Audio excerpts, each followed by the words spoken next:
last video, I did part 1 and her life and a lot of how she started into aircrafts and her passion for flying. If you missed that part and you want to know more about her and how she became the woman that she was and is in part of the history, then I will leave a card on the top of the screen and also in the description box down below. Before I start with part 2, I want to let everyone know that again, this is an ASMR video, which means that I will be whispering from start to finish. So if you don't like ASMR, I will have a link to my podcast that you can check out if you're interested in more true crime cases and a lot more content that it's not in an ASMR way and you may want to check out.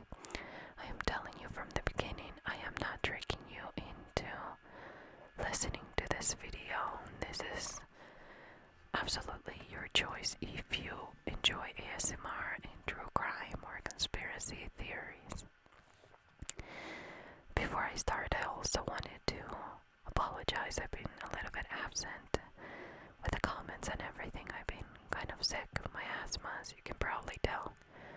It's driving me nuts. So, my goal is to do 2 videos a week, but at the very least once a week. I know I'm pretty behind with everything, but I hope that I can start to feel better and that this crazy summer weather gives me a little bit of a break.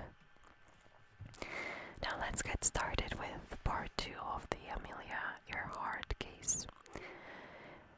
We left when she was preparing for her trip around the world. Remember that she wanted to do it in a different way. There's been other people's men actually that have done it, but no, not how she was planning to do it. She wanted to go more closer to the equator, so it would be even more miles or kilometers to go around the world. And she had a few attempts, and finally the one that most of us are very familiar with when she disappeared. So we're going to talk about that today. I'm going to share with you the theories that are out there, but I'm going to share with you the theories that have some kind of backup. There are some crazy theories that talk about her being a spy. There's no proof, there's no anything. It's just somebody thought that that would be a possibility, and believe me, I did my research. And there's nothing that points to that theory. There is also a couple other theories that have no grounds. So I'm not going to waste my time, and I'm not going to fill your mind with things that somebody decided to put out there and with no evidence or nothing to back it up. So there's a couple theories of what happened to her, and that's what I'm going to share at the end. And a few of the crazy ones that I'm not going to go into detail about.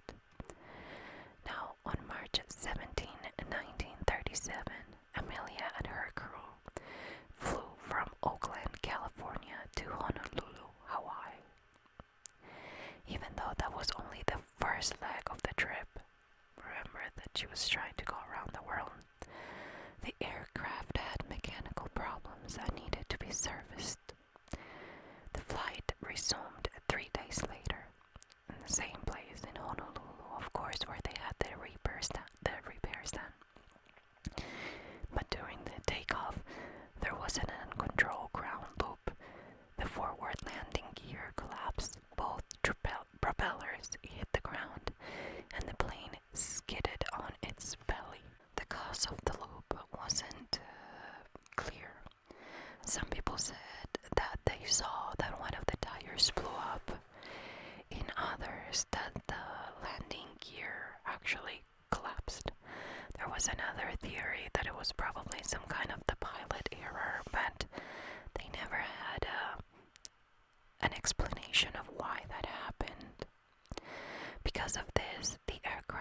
was severely damaged. The flight was called off, and back the aircraft went to the place where they actually made it. So I'm guessing it's some kind of a factory, and it's called the Lockheed Burbank facility, where they took it back.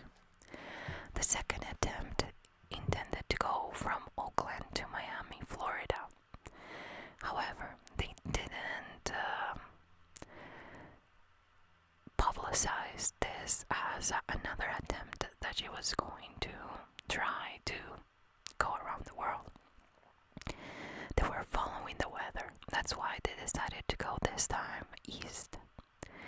And when they arrive, Amelia decided to, when they arrived to Miami, she decided to start to announce her plans to go around the globe, and that's, why she initially started there. Then they departed from Miami on June 1st, and they stopped numerous times in South America, the Indian subcontinent, and Southeast Asia. There is a timeline with the dates and everything that they stopped, and I'm gonna have in the description box maybe a link or maybe just the stops. It's pretty interesting, the route that she took, and I thought that it was pretty cool that she got to go to all these places. Now, on June 29th, 1937, Amelia arrived at Lae, New Guinea, and she completed at this point 22,000 miles or 35,000 kilometers. The remaining 7,000 miles or 11,000 kilometers would be over the Pacific, so that would be the last stretch of her trip. On July 2nd, 1937, Amelia and her crew, remember Noonan, he was the one that was remaining. She initially had a couple other crew members in the first trip, and then she only had, I think she had 3 on the first one, 2 on the second. And from there, it was just her and Noonan, which he was a navigation expert, and we talk about him in the last video. Now, they left, as I mentioned, on July 2nd of 1937, and they took off from New Guinea to Howland Island. That was 2,556 miles away. They weren't just so you know, I'm sure that you probably can guess that this wasn't like, okay, we're gonna head here and there and here and there. This was a very much anticipated trip, so they had the route, they knew exactly what they were going to go. They had constant communication, and they also had that kind of a navigation that they could help her specifically over the Pacific Ocean. It's not the same as, you're flying over, a continent or the earth. And another thing is going just only over the ocean, which you probably need somewhere to land and somebody to help you navigate, especially in 1937. They departed with 1,100 gallons of gasoline. And keep that in mind, because at the end that it's not very clear, and a recommended schedule for the engine and altitude. Now, this recommended schedule, I'm gonna try to post it somewhere as well, but it's very specific. It tells her exactly where to go, how high she should be, and a lot of details that she would have to follow. There is enough evidence to say that she did follow it through after that first attempt, but apparently there is some kind of a log or something that proves that she did follow it the first time when they went to Honolulu. However, she did have that as a guide when she left there. And again, there's a lot that goes into flying, and I'm not going to sit here and pretend that I know what I'm talking about, all the technical stuff, so I'm gonna try to explain everything as best as I can, because if I'm going to go into the specifics of the names, the tools that they use, and the latitude and everything, is just not going to make sense in my head. So if it doesn't make sense in my head, it's not going to make sense when I talk about it. That is why I always take my own notes. I read everything, all the information that I have, and then I try to explain it with my own words. Otherwise, it just wouldn't make sense in my mind, specifically when I'm talking about something that I don't know much about. I mean, in the 1937, it was probably a lot different from what it is right now, but just so you know, I'm going to give you the generals of all the details as far as technical stuff. The schedule again that she got was a guide that calculated the miles, the gas, the altitude, how many people, the weight that they had basically on board. And again, we're not sure if she did follow it, but she did have it. At around 3 p.m., Amelia reported some changes and that she was going to descend from 10,000 feet to 7,000 feet because of heavy clouds. Their last known position was near the Nikumaroro Island, about 800 miles into the flight. The Electra, which is the plane that Amelia was flying, had radio equipment, and this is where there's pages and pages that talk about the radio equipment that he had. But it was for both the communication and navigation, okay? However, they were expected to communicate or establish a two-way radio communication with a ship that it was waiting for them at Howland Island. This ship name was Itasca. The USCGC Itasca was supposed to guide them to the island using a radio navigation, but was not successful. We're going to talk about why it wasn't successful and what happened actually. There is a lot of technical information about why they couldn't navigate or communicate, for that matter, with each other. But just to make things simple, again, the aircraft basically had only 3 frequencies, so on purpose. The idea was to establish a better connection. However, according to what I read, somebody changed the frequencies on the Itasca, which is the ship, and never informed the aircraft crew. So for what I understood of that entire thing, and again, it talks about MHCs and a lot of technical things that I am not too familiar with. So, but according to what I could understand, there was only 3 frequencies, and apparently the ship wasn't in any of those frequencies because I don't know if they were more high tech or why they decided to change it before heading there. It might be something that they just, it's a routine thing that whenever they get something new, they do it, and it has nothing to do with Amelia. But I find it a little bit interesting that they just didn't check with the ship. I mean, you're supposed to communicate with them in order to help them navigate and actually land there. Without your help, they're not going to be able to do it. And specifically when you're going over the ocean. So it's kind of sketchy that, but it could be something totally not related to this and something that they were planning to do.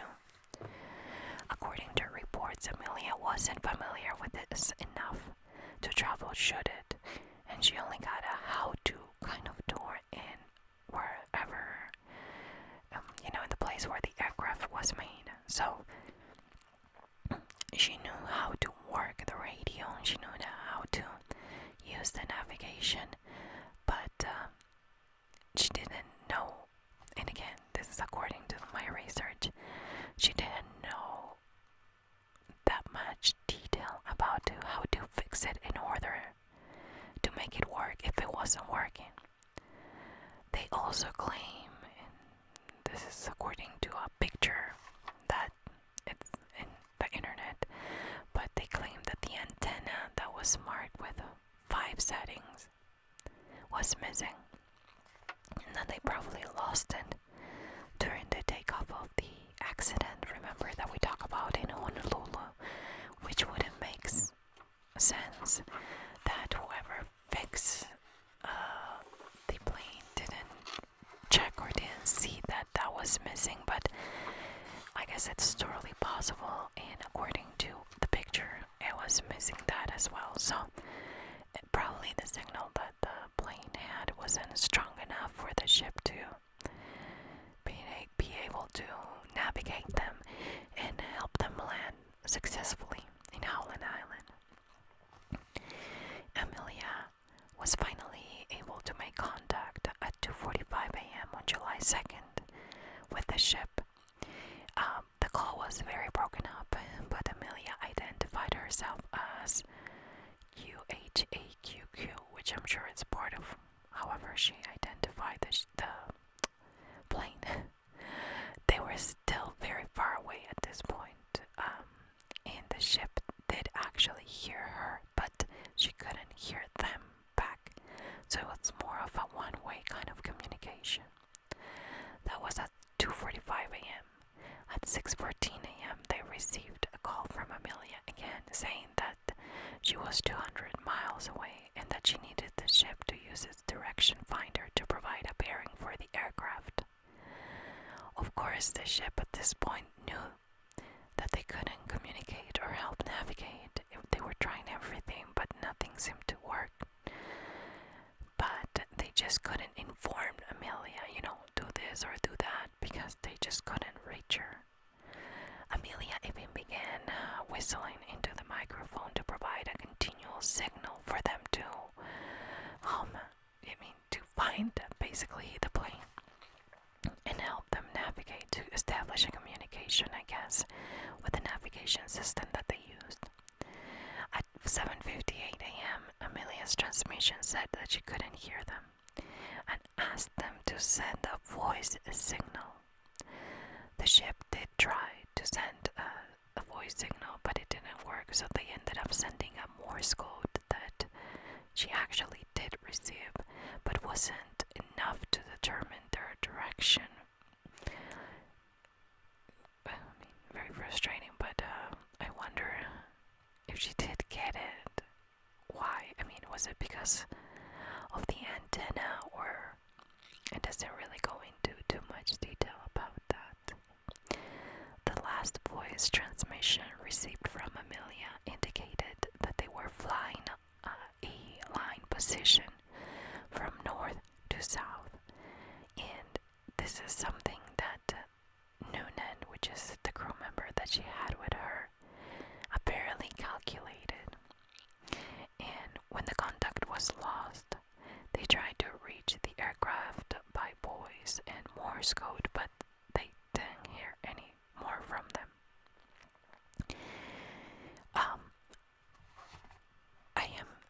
I'm going to put my 2 cents here, but this is something that they know that they were doing. That they were flying from that north to south position, and that is something that they wanted. Amelia and Noonan wanted to inform them in order to get some help. Remember that Noonan was a very experienced man and navigator himself, so I guess he was kind of troubleshooting whatever was going on at the time. And even if they couldn't fix the communication, he was trying to find a way to help them land somewhere and get help from there. That is why it's noted here that they kind of changed the position to something that they thought it was going to help the ship to see them or help them. However, the operators across the Pacific and the U.S. claimed that they heard signals from the now down Electra, but they were too weak. The signals that they did confirm came from Garner Island, which is now Nikumaroro Island, and noted that if the signals were from them, they probably landed because the water would have damaged the electrical system. So after they lost basically that connection, not only the ship, the Itasca, got some signal back from them, not strong enough to know where they are, but apparently they did a little bit of research, or maybe a lot of research to do. Maybe think it is not 100% confirmed that the plane was there, but they thought that if they in fact landed, they did in Garner Island. 1 hour after Amelia's last transmission, the search effort started in the area. 4 days later, they were sent all naval and Coast Guard's units to coordinate search efforts. At around that time, a naval aircraft from the Colorado ship flew over several islands, including Garner Island, which was inhabited for over 40 years. They reported signs of recent habitation. Okay, so was it inhabited or was it habited? But after repeated circling, they didn't get any answering wave, or possibly from people living there, or anything from the ship itself. So they didn't think the plane was there, or the crew was there. So even though they were flying over this island that was supposed to be empty, they saw signs of people living there, but they didn't see the people, so they decided to, it's not really there, even though they had the reports that if it in fact landed, it was going to be there. Now, I should probably look it up. This island, I don't know how big it was, and I don't know how much trees or whatever, but if you're looking for somebody, I think that you probably go inland and try to find at least something that, will assure you that it's not there, but apparently they didn't. And to make things worse, at the western end of the island, there was a tramp steamer lay high and almost tried to head into the coral beach with her back broken in 2 places. So basically, this was a ship that was wrecked there by the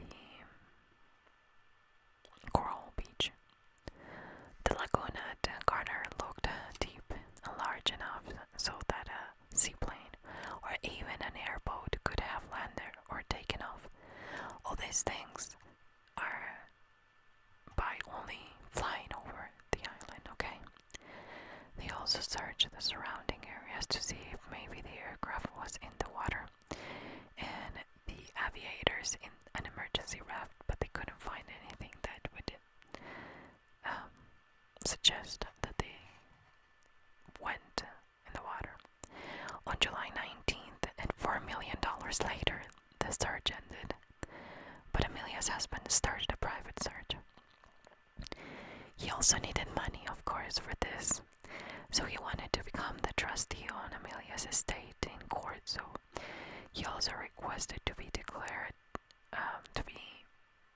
Amelia to be declared as death in absentia, and after, I think it takes a 7-year period, or at least it did back then. Amelia was declared dead on January 5th, 1939.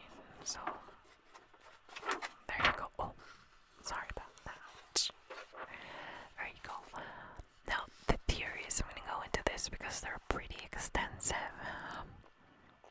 of what actually happened.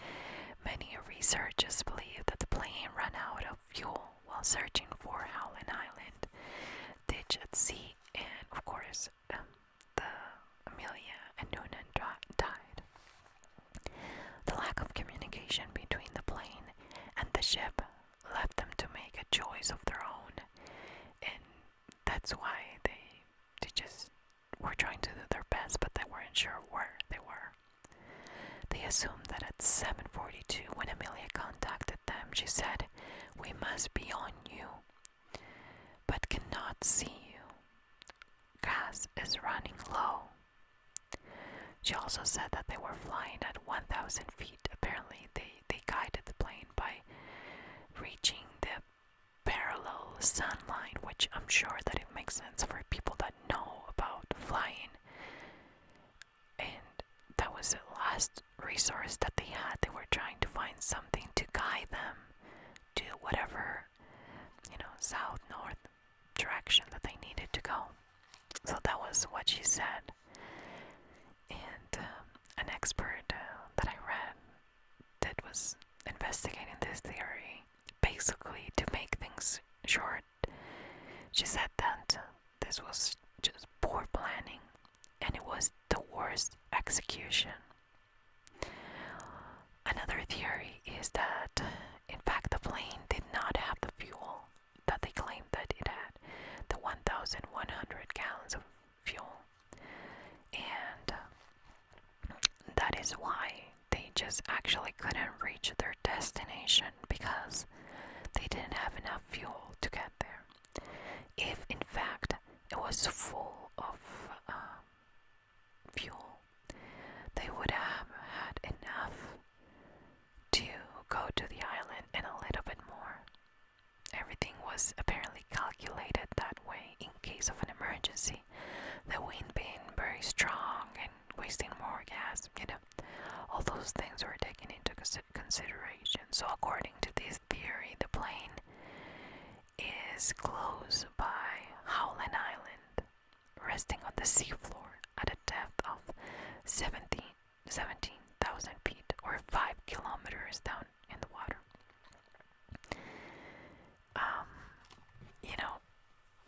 Okay, I read a little bit more about this. I just didn't want to kind of bombard you with a lot of information that it may not be relevant. But she was supposed to be flying, according to this theory, to 1,000 feet in height. But I mean,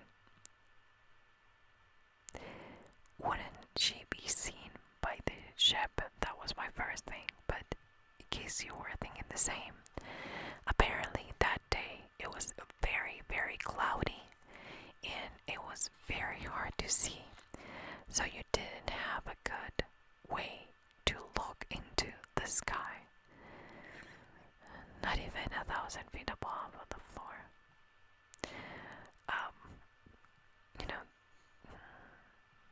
I also read a few other people that have invested a lot of time looking into this theory, and they said that it's basically a mystery. And even though that they tried to go with a radar, and I'll talk about that in just a few more minutes, but in trying to find it underwater, it's basically so deep that they don't have, or they don't think that it would show anything or any kind of tool that they've been using to look for this plane.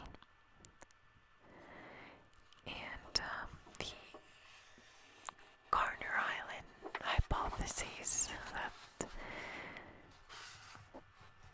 I mean, it's up to you to believe it, claims that since they couldn't communicate with the ship in Howland Island, Amelia and Noonan decided to go for other places. I mean, to try to find land specifically. They knew that there were quite a few islands close by, so they, for some reason, maybe because of how cloudy it was, or maybe, the fog, whatever it was, didn't let them go close by Howland Island, but they thought that they could find the other island better. And there's a series of islands. So, this theory claims that they actually landed in Garner Island. Now, remember that the Navy did look for her there, and for her and Noonan, of course, but they didn't do it by foot. They only looked for signs of people that they saw, but they didn't see any humans there, so they didn't think was possible. They even saw that wrecked ship but didn't think anything of it and left. Now, in case you were wondering, that wasn't the only time that that island was searched. Okay, that's why this hypothesis or this theory, or for some people doesn't make sense, but when the search was over and the independent one started, put the sent a search party. They put a search party together and look in the island, in each one of those islands, and couldn't find anything. So, I mean, the Navy was not the only one that did look in the islands, and this one in particular, not being able to find anything. So, in their defense, even the husband thought that maybe they didn't look close enough and started his own investigation, and still nothing. Okay, now here is the turn for this story, and a little bit of why there are so many conspiracy theories around her. Years later, construction started in the island, and one of the workers found a skull. Now, there's a long story that basically the guy apparently buried it, and I think he found it in April, but he decided to bury it. Doesn't make sense. So later in September, the boss or whoever was in charge found out about it, and he actually went and to where the other guy buried it, got it out, and he suspected to be Amelia's because of the story and everything. So they sent it to Fiji to be examined, and apparently right there and then it was determined that it was from a middle-aged man that was about 5'5" in height. This was according to the size mostly of the skull, and it was probably inaccurate as well, because remember that they don't know for how long it's been on the island, so with the elements and everything, it could have changed its shape, or if it was close by water. They really didn't know, but their best guess was that this was from a middle-aged man that was about 5'5". What is interesting enough is that they lost the skull after that. And this could have been because they knew that this wasn't Amelia. They knew, quote unquote, that this wasn't Amelia. So they were like, well, we don't need it anymore. Maybe we're going to store it here or there. And they actually ended up losing it. So that could be one of the reasons. Yeah, there's a lot of conspiracy theories that they say that they were hiding it so people wouldn't know that it was Amelia's. Okay, let's move on. In 1998, they studied the measurements that were left behind because the skull was lost, but the measurements were still part of the record. So they determined that it belonged to actually a tall, white female of Northern European ancestry. Does that ring a bell? So that was in 1998. Now in 2005, they restudied the skull measurements and said that it belonged to a British white male. In 2018, another study concluded that it would actually match the description of Amelia by a 99% more than a white man, a white British man. Yeah. A lot of back and forth, and I am sure that it has to do with the advanced in technology and the different specialists that they were looking into this. But just so you know, that is one of those theories that came out of the Corner Island, because it would make sense if they did find her skull there, but there is no proof that it was hers. And again, it could be a human error, but it just goes back and forth. It's her. No, it's not. It's her. No, it's not. I don't know about teeth. I don't know about that stuff. If they still had the skull and it had the teeth, today we would be able to know for sure, but sadly we are not able to. In 1988, let's go back a little bit, the International Group of Historic Aircraft Recovery began an investigation, and they believed that they were flying with no radio communication for 2 hours. That Amelia and Noonan. And so they actually found Garner Island, landed there, the Electra, on an extensive reef, flat and near the wreck of the large ship that we already talked about. And they believe that they ultimately died there. There is a black and white picture that shows a blurry object sticking out of the water in the lower left corner and is consistent with a strut and wheel of a Lockheed Electra landing gear. This is evidence, okay, so I'm going to go through it. They found that picture. They also have, this organization has proof of what they are claiming because of, or they based that because they found multiple artifacts that could have been part of the Electra. They also found a size 9 cat's paw heel dating from the 1930s that resembles Amelia's footwear in one of the pictures she took before leaving. I think this was actually the one when they left for Honolulu.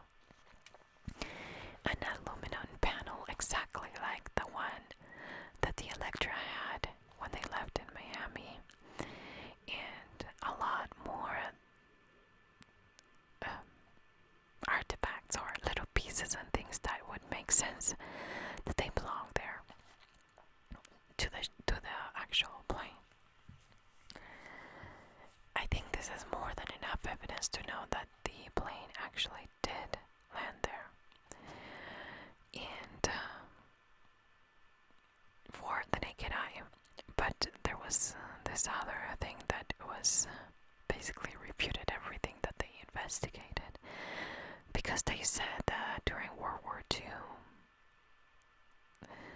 they had a wreckage or something from something similar to the Electra. Okay, so basically these other people claim that they don't think it was the Electra stuff, but it was from a previous plane that actually perished in the area.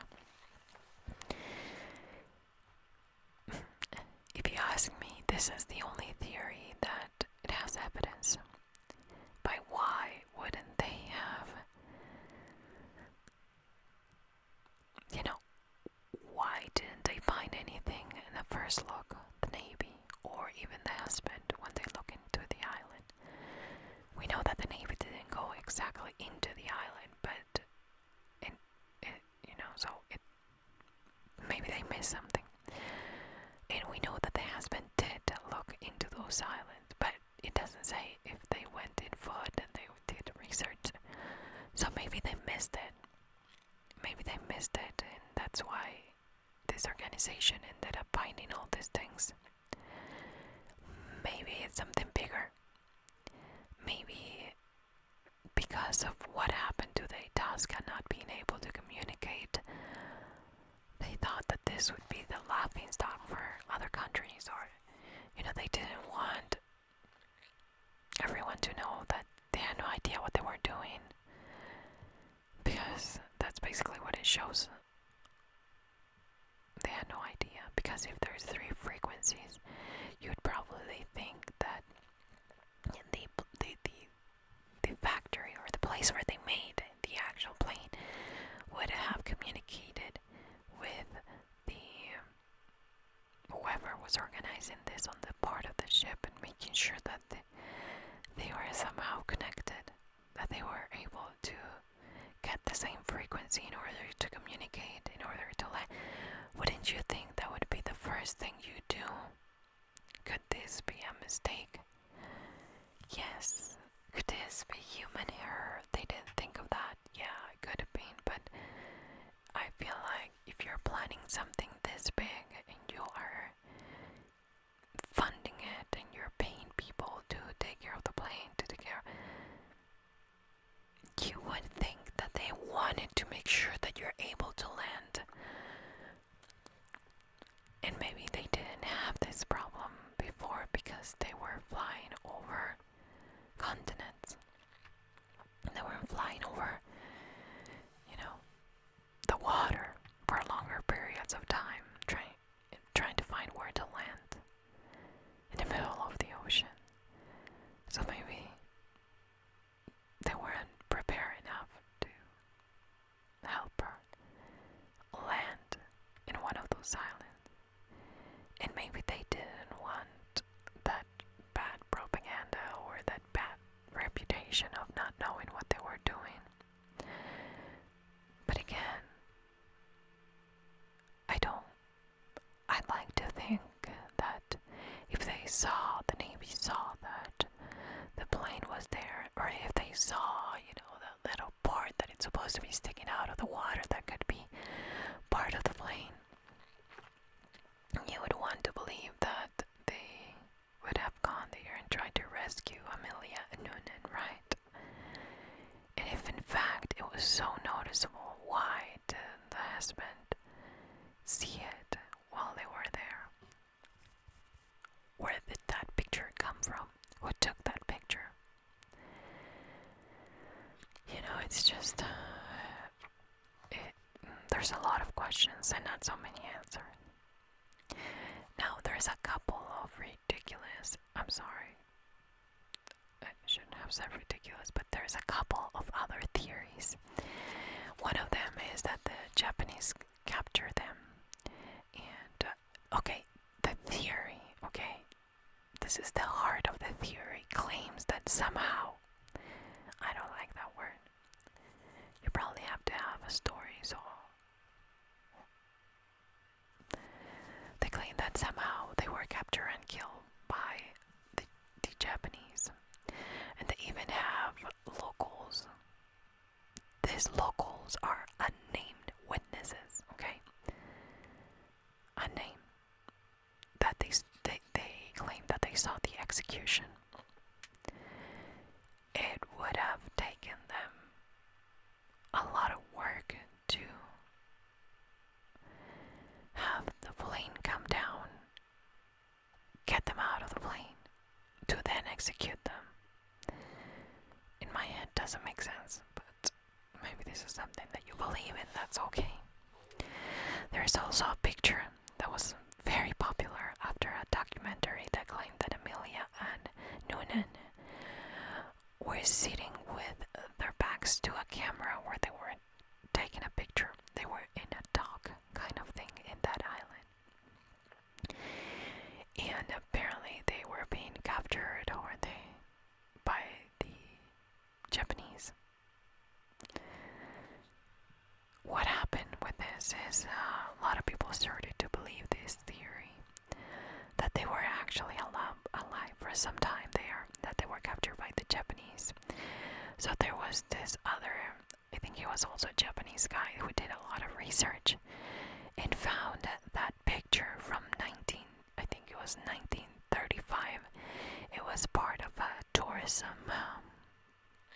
advertisement that they used with that picture. So that would quickly move the idea that that was Amelia and Noonan. It wasn't them.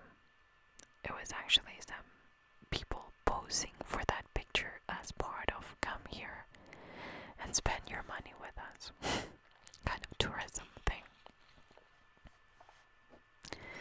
Some people claim that Amelia got a new identity and moved to, I think, in New Jersey. Honestly, I think that this was a very, very horrible mistake. That they weren't prepared enough. Again, as the expert said, it was poorly planned and it was worse executed. I mean,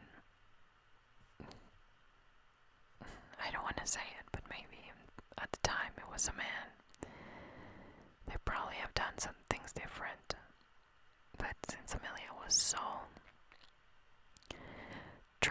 so she believed so much in herself and her abilities to fly, and she trusted so much Noonan, and she knew that it's been working for her. I'm sure that she didn't know, or she didn't look so much into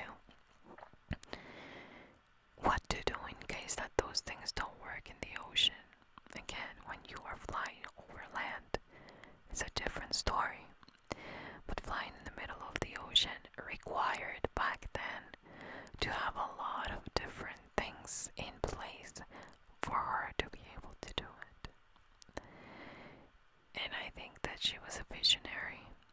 I think she wanted to prove to the world that women can do things as well. I think she was ahead of her time. I think she's such a great example of what we should teach our little girls today. Not because of the feminist side, but because we want good people in this world. We want capable people. We want our daughters to believe that they can do whatever they set their mind to do. That as long as they believe in their dreams, and they work hard enough for them, because you can have a dream, but if you don't work hard enough on your dream, it's not going to come true magically. But I think she, even though she, wasn't successful at doing what she actually decided to do, I think she did a lot more. I think she left behind a legacy. She left a footprint, and she left inspiration for all of us today. Not only women, but for all of us. If you're a guy, you probably have a daughter, or if you have a daughter, or you have a cousin, or you have a niece, or you have a little girl in your life, you know that you want to give them every single tool possible to be successful, to function in this world today that it's a bit crazy. You want to be able to give them the ability to dream for themselves and to follow their dreams, even if they're not appropriate, quote unquote, for what is acceptable today in the world that we live today. In my personal belief, I think she actually is somewhere in the middle of the ocean. And again, I don't think it was her fault. I don't think it was something that they planned for her to fail. Because even if they were trying, again, there's that theory that says that the Navy saw the plane there, but they didn't want to make a big deal out of it because they didn't want to find her, because that would imply that they were not capable and that she actually died because of them not being prepared for her. I actually don't think that's I mean, we now know what happened. We now know because they couldn't communicate. She disappeared, so it's not much better, the option. So I just think that it was a tragedy, but I also think that thanks to this tragedy, she even left a bigger impact in this world. Maybe a mystery for other people to look into and learn from her. And I believe that the proof that they have, the International Group of Historic Aircraft Recovery, even in 1988, I'm pretty sure that belonged to the Electra. Maybe it broke into different pieces. And some pieces were at the island. I'm not saying that, they're lying or they're saying that for saying it. But I do believe that she died. I don't believe that she actually was at the island surviving and living her life there. Or that she was taken by the local. That's my personal belief. But I give you all the theories so you can come up with your own. so much for watching, guys. I will be back next week with a true crime case I've been working on. And it's going to be one from start to finish, not two parts. And I hope that you're excited for that. If you're part of the Patreon family, thank you. I always have your names in the description box down below. But I'd like to thank each and every one of you for supporting my channel. And also let you know that not this weekend is of all the holidays and stuff, but the following weekend we will have a new video exclusive for Patreons. So if you're interested in that, I'll have the link as well in the description box down below. You're welcome to go. There's a few public things. There's also a few public videos if you want to check them out there. But you're not going to be able to see the exclusive content unless you are part of the Patreon family.